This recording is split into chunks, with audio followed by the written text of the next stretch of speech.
Should we be counting all of your macronutrients? Let's go ahead and break this down, guys. It depends on your goals.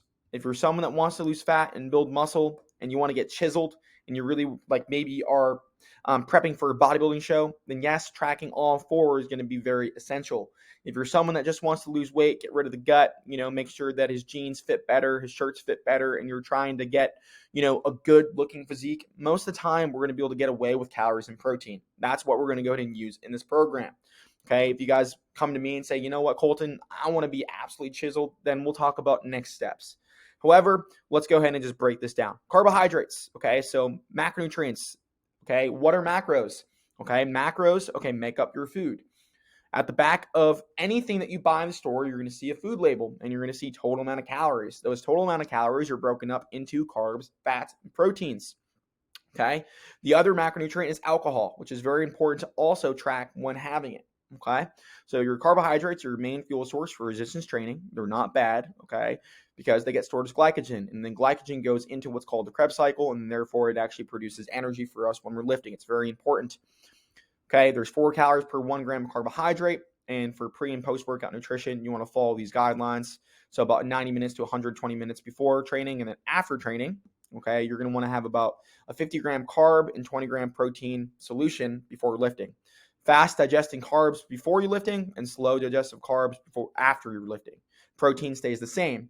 You might even have a little bit more protein for your post-workout meal, sticking more around like 50 and 50. It's going to be up to you guys, okay? So proteins, very essential to keep us full, very essential to build muscle. Same thing as your carbs, 4 calories per 1 gram, okay? Making sure that we limit protein shakes to about 2 a day. We want to make sure that most of your protein is actually coming from animal sources because they are the main building blocks of building muscle, being your amino acids, getting into your bloodstream, and therefore rebuilding your muscle and utilizing a process called muscle protein synthesis. Fats. Fats are very important, guys. Fats are really, directly correlated to energy. It's the body's second preferred fuel source. Whenever your carbohydrates are done for, your body's then going to go and tap into fats for more energy to keep us going.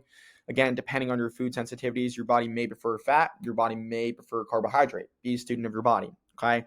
Very important that we are consuming monounsaturated fats, okay? Polyunsaturated fats are more about your omega-6s, like vegetable oils and things like that, sunflower seeds, things like that, where your omega-3s are going to be more or less linked to better cardiovascular health. So things like salmon, mackerel, oysters, avocado, olive oil, cod, liver oil, nuts, butters, like almond butter, cashew butter, seeds, obviously your chia seeds, your flax seeds, things like that you can put into your smoothie. You can obviously do avocado oil, things like that. We want to stick to your omega-3s when talking about actually consuming fat.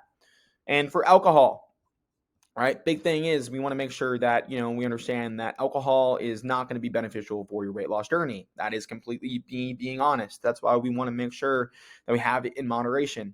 It's going to defeat your muscle. It's going to go ahead and lower your testosterone. Okay. It's also going to inhibit your body to be able to use carbs, fats, and proteins. Yes, alcohol is ethanol. Okay. Your body treats it as a chemical. So if we're drinking, we want to make sure your body gets rid of alcohol before we're actually using any of the other macronutrients we mentioned. So it's very important that when we do have alcohol, and I'm not saying you can't have it, we want to make sure that we track. So therefore, using the backwards rule, we want to make sure that you put all of your alcohol in MyFitnessPal in advance. So therefore, you guys know how many calories that you have for the rest of the day. It would be wise for us to actually save or budget the amount of calories for when we're drinking. So therefore, you can have food when you're drinking as well. So therefore, you can kind of soak up the alcohol. Okay. Making sure you're having water in between rounds, making sure that you put a drink limit. Okay. Don't go over that drink limit. Okay. Unless, you want to do burpees, unless you want to really work out hard the next day. That's what I'd recommend. Okay. Alcohol, guys, going to be very much please in moderation. It could make or break your progress. These are your counting your macros.